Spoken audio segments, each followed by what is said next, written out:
Leanne Hughes is a strategy and teams consultant and the author of the 2-hour workshop Blueprint. Thanks a lot for coming on the podcast, Leanne. Oh, anytime I get to talk to you is going to be fun. So really excited to share a bit about the book and, all behind the scenes as well. Yeah. And we first met because I interviewed you for Forbes, and I'd done a call out and I saw you, and then I looked at your website and I was like, and I had so many responses, but I was like, it has to be this person. And I just went on your website again then, and I still love it. You have the would you like it's a video, and then you can choose, would you like a coffee, a champagne, or a water? So I just had a coffee again with you because it's so fun to do. Last time I chose champagne, but now I'm not drinking. And you're just you're quite, it's sort of everywhere. You're someone who I feel you're really active. You make everything that you do a massive success, and you do it all with a big smile. Wow, thank you. That's really lovely. And I think with the video, it's funny you say that, because it's like in my mind, I'm like, I've got to update that video. I've got to update it. And so I think there's definitely two points of view. It's like the external perception of how you're going, and then this internal thing of oh gosh, I've still got to do all the things. So yeah, thanks for that. Yeah, you're a busy person. I would love to talk first of all about your book, what prompted you to write it, and how long was that process from the decision of writing a book to kind of holding your book in your hands? Sure. The decision to write a book, I have wanted to be an author for so long, And it was always the biggest hurdle was what do I write a book about? What do I write a book about? And it was only a friend tour actually in New York. She sent me a voice note, and because I was just telling her about, how I'm so annoyed I'm not an author yet. Yeah. And she was like, Leanne, you've just done 200 episodes on facilitation. Just write a book on that. And I think it was because everyone was telling me, the book advice I was given was write the book for future you and where you want to be. And it's I didn't know where I wanted to be, but I wanted to be an author. And she said, Leanne, it's a low-hanging watermelon. It's a low-hanging watermelon. And I was like, she's right. And so in terms of making that decision, I honestly, Jessica, it was 52 days from when I decided to write the book on workshops to when I first had version 1 out in California. Because I had spent 4 years talking about workshops, facilitation, running workshops for clients on it. I had the IP already. It was just around how do I create a framework that underpinned it all. So what was the biggest blocker then, do you think? Was it psychological? It was a decision. It was a decision on who future Leanne is. And it's I'm not ready to make that decision with a book, but I can write a version of what past Leanne has done, and that could be helpful for people. Because really it was I just want to be an author first. Now that I've done that, now I can be a bit more strategic, but I just had to get a book out. It was kind of, I just have to do this. It eats away at you, doesn't it? Until it's done. Yeah, it's so important. Yeah. Okay, so it's been out for less than a year, and you have over 100 Amazon reviews with an average review of 4.8 out of 5. How much initiative have you taken as an author to secure these reviews, and how do you think it kind of fuels sales of your book? I've taken 100% of initiative on this. I'm not every email newsletter, I was sharing reviews and saying, please review. My goal is 100. I just need, again, it's just an arbitrary number, but I feel like it creates that social proof on Amazon. And it does. And if I have to generate the flywheel, I have to physically push this flywheel until it starts moving, I'm going to do that. And so when people wrote to me on LinkedIn about the book, I emailed them back and said, please review it. I was relentless. I had to ask I was going individually to asking people to review it. So yeah, it was I don't really have many KPIs in my business. I'm usually a qualitative, does this feel good type of person. But with this, I was I need to create the flywheel. So yeah. It was a great goal to have, because Amazon takes note of reviews, and it pushes books with lots of reviews and high scores, because it wants to give its customers good books. Yeah, well, I guess I haven't done much marketing. I think for the first 6 months, I was very much book, on LinkedIn, just talking about it all the time. But I've really sort of kind of relaxed into it now, and it continues to sell. It kind of is surprising. Every month, I'm just earning a nice little side hustle off this book. Amazing, isn't it? Wonderful. So good. Yeah. It's wonderful. Let's talk about your publishing strategy as well. You move blindingly fast, 52 days. Tell us about the publishing strategy. Yeah. So I read a book called Write Useful Books by Rob Fitzpatrick, and he talks about it's called Write Useful Books by Rob Fitzpatrick. And he talks about, when I advise leaders and organizations on change, I'm always saying, like, if you want to get buy-in, like, bring them along the journey. Everyone knows this. And so the 52-day thing was all about basically just getting all my ideas out, creating a framework, and then putting it into some type of format. So I used a tool called helpthisbook.com, where the first manuscript went on there. And then I went to my email list and I invited people to be part of my workshop Wingmates community. So jump in, be part of the process, critique the book, and your street team. The street team. Yeah. Now, what I was looking for with that was this is an interesting concept from Rob, was the word to value ratio, right? So I wanted everyone, like, on every second page, I wanted someone to, like, bookmark a page and go, that was really valuable. So when I was looking through the feedback and comments, what I was looking at was, of course, like, their general commentary, but I was also looking at, are they highlighting things and finding it valuable? Like, every 300 to 400 words, is there some value in here? And if not, I've got to either cut it out, move it, or do something with that. And so the commentary that's come back has been people, they send me photos of their book and it's got, like, Post-it notes all the way through it. Yeah. That was what I was aiming for in terms of publishing. Wow. Yeah. And also aiming to validate it. So, like, the reason I was speaking at a conference in California, and I'm like, I am not flying to California without a damn book. So I basically had this thing. It was the version one is terrible. It looks shocking. But I had this company called 48 Hour Books, printed and ship it in California. At this conference, people walking past, picking it up.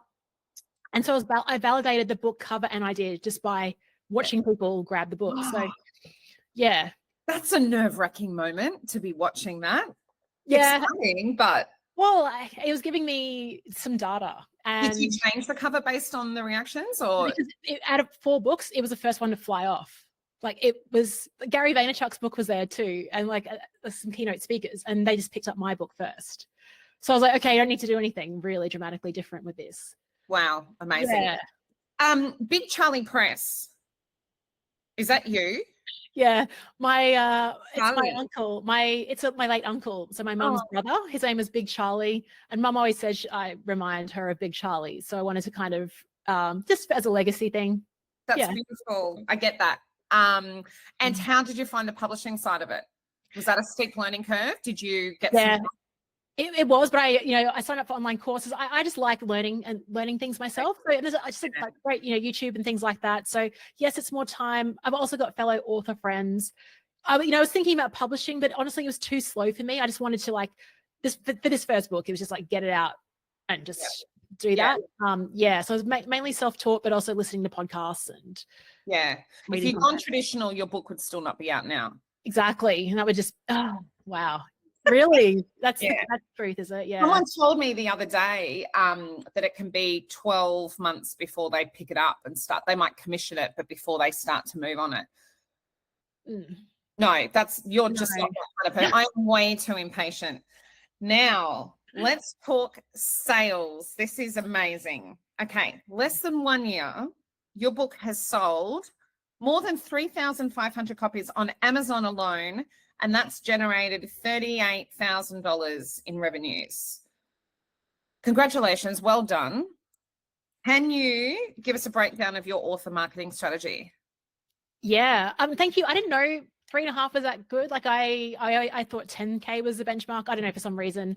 So thank you. And a lot of self-published authors are saying it's pretty good.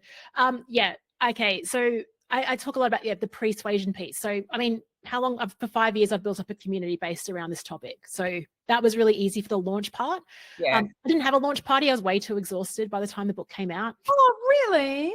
No, I didn't even have a party. I was just focus on behind. Like, I think I could scale more working at my computer in my spare bedroom in terms of scale. That's not to say I didn't celebrate. Of course I celebrated, but it was more like, you didn't have an in-person launch. No, just being strategic with my time and energy, which was kind of at the end of this process. I mean, as you know, the marketing is the heavy lift of this. It's writing becomes easier. The marketing, I guess, the marketing for me has been the big part. So, email list. I had because I'm my own publishing house. So if anyone bought the book within the first 30 days, I gave them a version of my audiobook on a private podcast. So there was grab it within 30 days and I'll give you the audio version. I did quite a few podcast interviews, and I was a guest on various communities. So the talent development think tank, my friend Andy Storch has a community. The day the book was out, he's in the US. They all bought the book. And so immediately it's like #1 on Amazon.com in one of those categories. Yeah, amazing. Yeah, I've got a list here. I mean, sometimes I'll even just do things that are kind of fun just for social media. So like if I'm traveling on a plane, I'll sign the book and say, hey, if I'm sitting in 12C, all right, hey, 12C, enjoy the book. And I'll put a video of me like signing it and putting it into the seat tray. And that just generates, stuff on LinkedIn. And what people have found then sat in 12C? No one has gotten back to me yet, but it doesn't matter. Like it's probably, it actually doesn't make, it's more the process of doing it, documenting it that people find. Do you know what I do? Street libraries. And I take a video. I mean, not every time, but I put it in, and sometimes I'll say like, enjoy this copy. So it's a signed copy. I could write something that really spins the person out, but I haven't done it yet. Yeah, like good to see you on this street, like, or something really targeted. Yeah. And then I pop it in because I see it as getting my book into circulation. If someone picks, and then when I drive past, I've done that at Westfield, and then I've driven home and gone, yes, it's gone. Oh, you followed through and come back.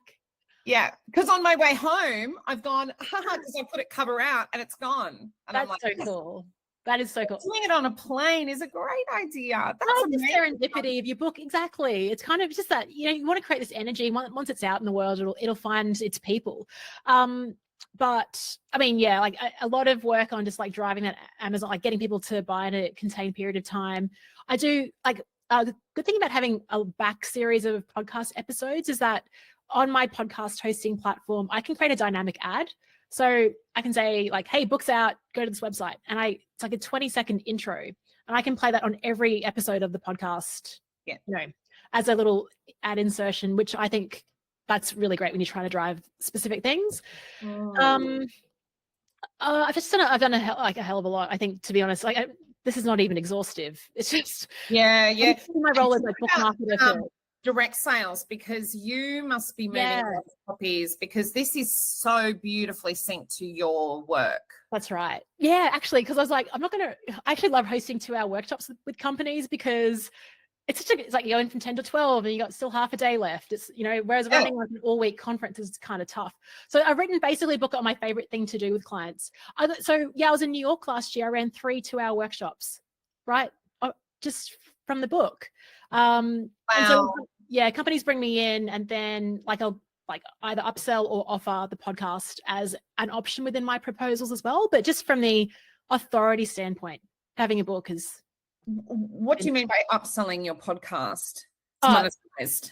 Yeah, so upselling the audio book. So let's just say I'm speaking to 300 people. I'll be like, hey, and I'll give everyone audio access to the book.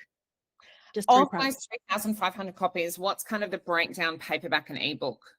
70% paperback, 30% ebook. Yeah. And mainly US market. Honestly, like it's been, I think 70 to 80% is in the US. Have you done Amazon advertising? Yes, just for Amazon.com. And honestly, I only targeted 2 books. I did specific targeting for manual targeting. The Coaching Habit by Michael Bungay-Stanier. Yeah. And The Art of Gathering by Priya Parker. I think if anyone's reading either one of those 2 books, they're going to read my book. Yeah. And that because, and did you teach yourself Amazon ads? Yeah. I've just thrown in like $5 a day. And I don't do it often. Like, times I'll just run some ads, and I just taught myself. Yeah. And does it seem to yield a good?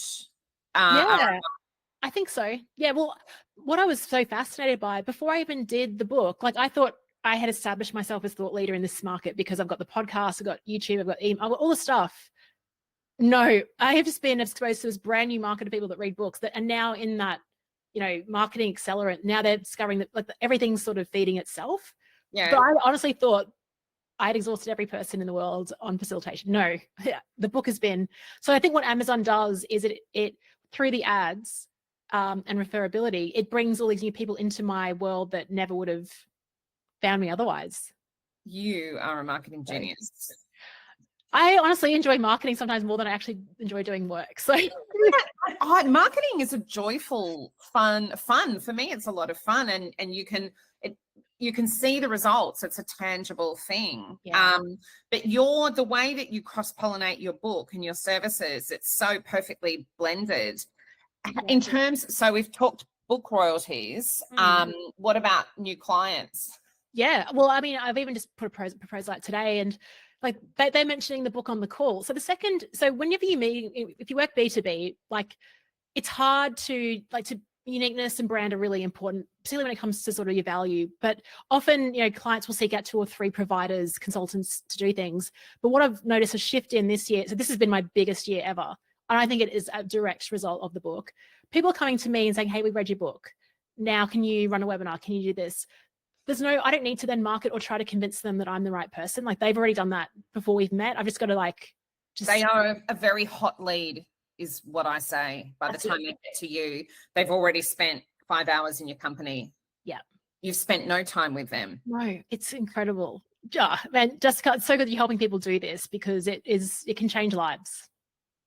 Amazing. Is there anything you've spent money on that was not a good investment for book marketing? Because there's a lot of shiny objects out there. I've wasted money. Yeah. I'm sure there's some online courses. I did, what's that? Is it Amazon Rocket? I mean, I use that. Yeah, for category. Helpful. Yeah, in terms of keywords. Some bad expenses. Not really, from the sounds of it. Not really, no. I think everything I've learned something from it all. I've learned something of what not to do. Yeah. As a result, but nothing stands out. Do you use Scribe Count? No, is that a tool to... The total sales tool. I have been wondering, I didn't even know that existed. I've been asking everyone, what's the amalgamator tool? What's it called? Scribe Count. Okay, is that expensive, that one?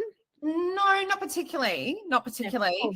There's been some criticism of it, but just a couple of days ago, they're relaunching because there's a sort of a data issue, because they are scraping all of this data to tell you your total sales. And you get an email, like I'd get an email every morning telling me how many books I'd sold from everywhere. So that's what I want. Yeah. Very clever. Check out Scribe Count. Great. Thank you. That's awesome. Okay. Do you take your book with you to events? Yes. I have, in the boot of my car, I've got books. I've always got a spare book with me everywhere. I mean, I'm lucky that it's a small enough book. It's not that big that I can do that. But yeah, I think why not? And a lot of people ask you about your book and they love it when you've got one there that you can hand to them. Yeah, that's beautiful. Yeah.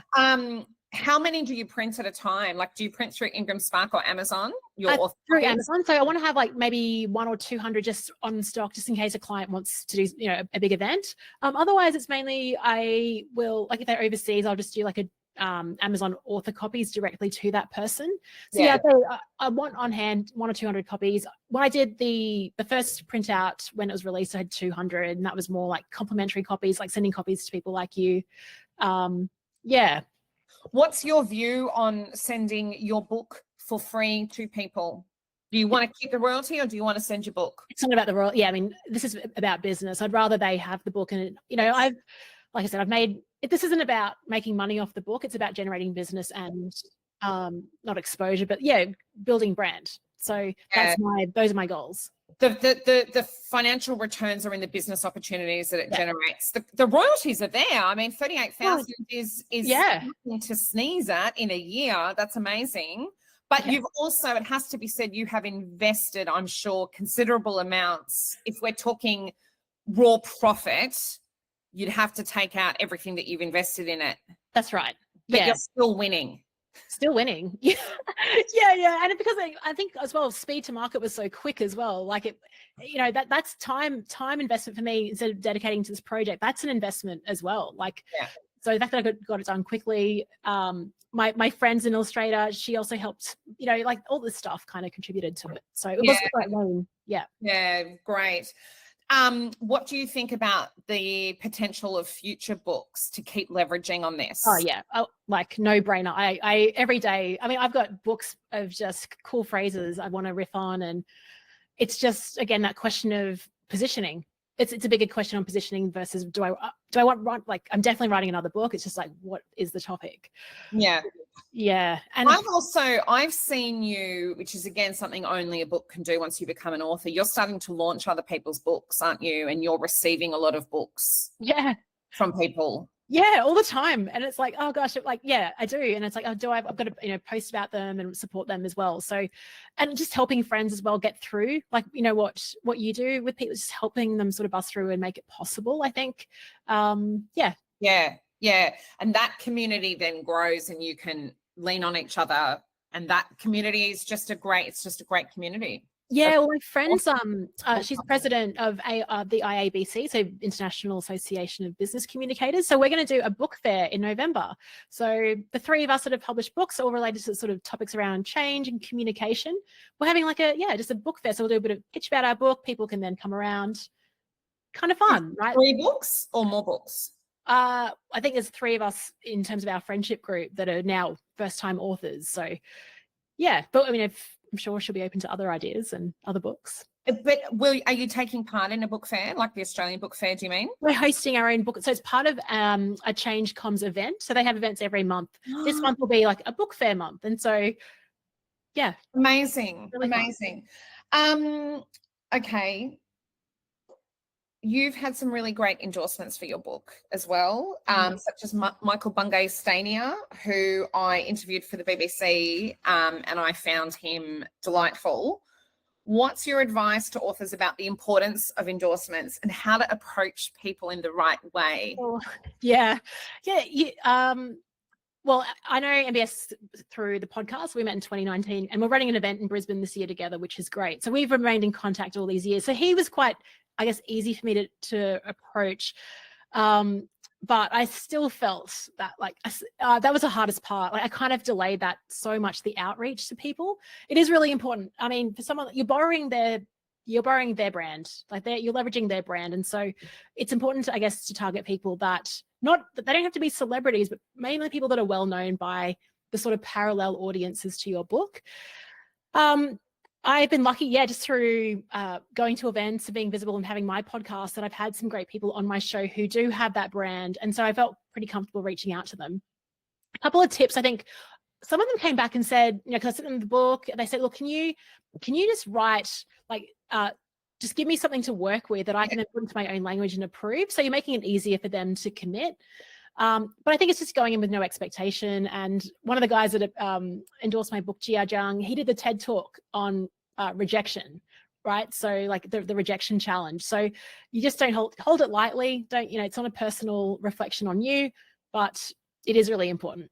Yeah, it is really important. And did you, in terms of the kind of the language that you used to approach them, was that I have a forthcoming book, I really respect you and I'd be delighted if you could write a couple of sentences? Or I think it was like that. I'd have to find actually, what I actually wrote. If I knew some of them, like I just had on WhatsApp, so it was a bit more sort of informal. Yeah, if you know them. Yeah, okay. Yeah. But it was definitely, I think, whenever I do ask for something, I never actually put it into, it's never about me. I always like, hey, here's what, I'd love to expose you, like these are the type of readers that I'll get, and they'll get to see your name, whatever. Not that I could offer much. I mean, it's like a self. Well, you go very, very modestly, but I mean, you're moving a lot of books, so really, actually, there is a big benefit. So yeah, at the time you don't know that, so you can't go, this is going to be the biggest book of the century, and you should be involved.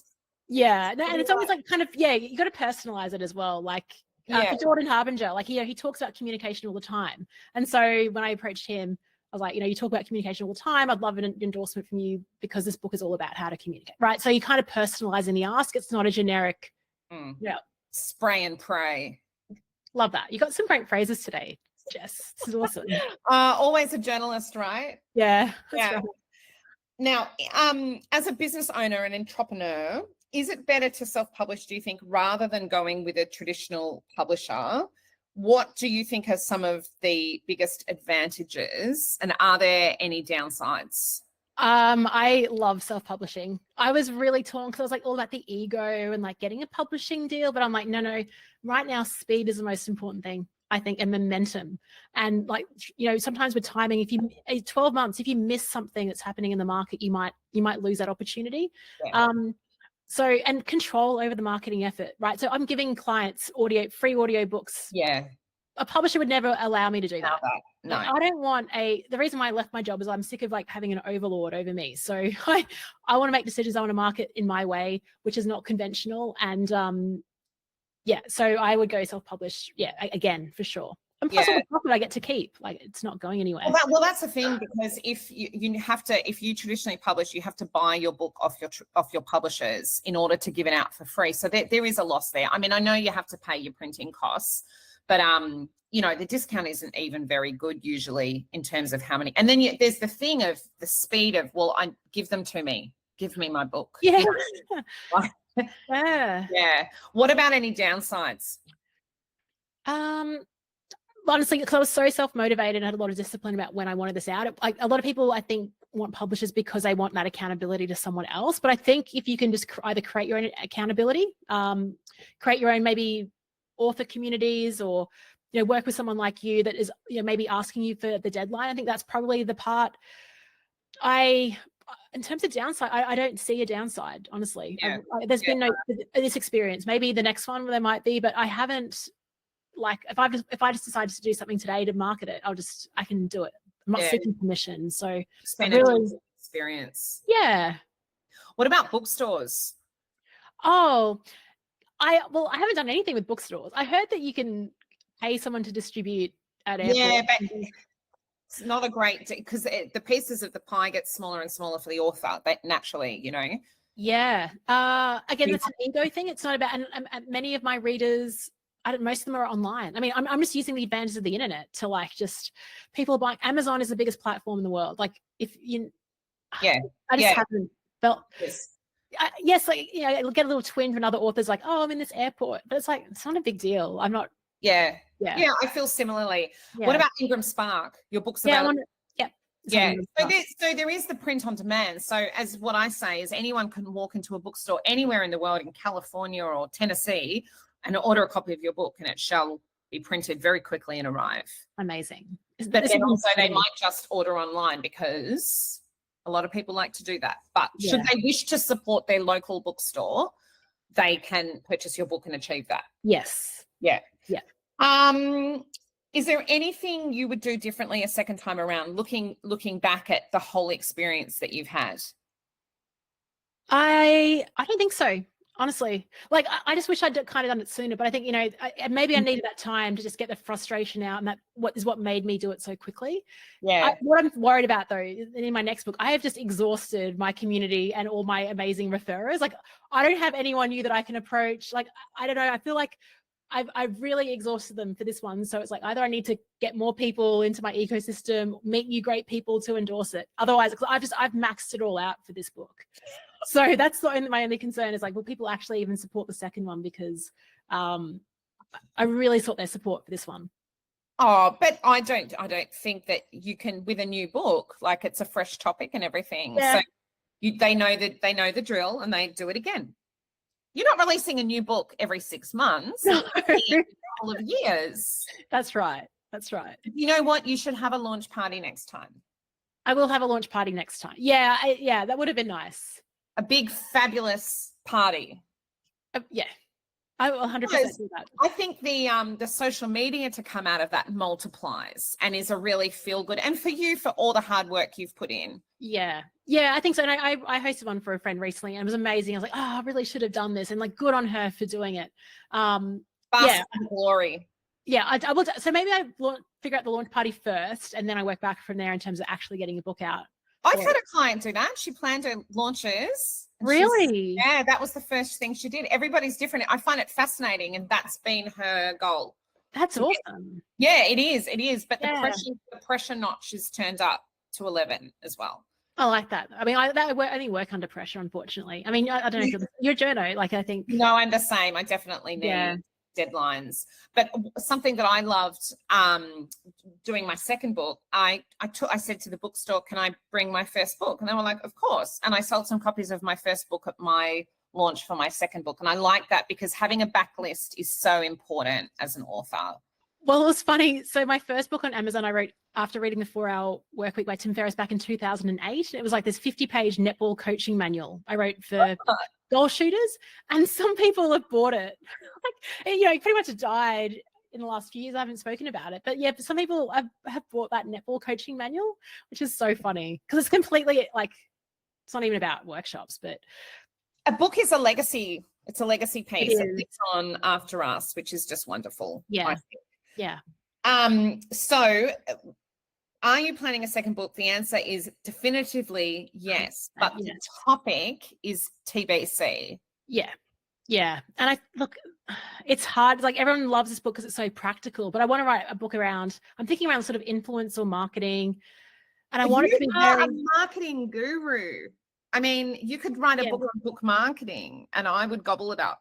Yeah, I don't want to be a book marketer though. Like this is it's about the identity. And I think I haven't really decided, because I was like, I want to be an author for so long. I haven't really thought about what I want to be in a year or what I want to talk about. I love talking marketing. I mean, I could talk about it forever, but it's more like what I want to work with. Like that's what you should write your book on. But then I guess it's what aspect of marketing, because you just so much.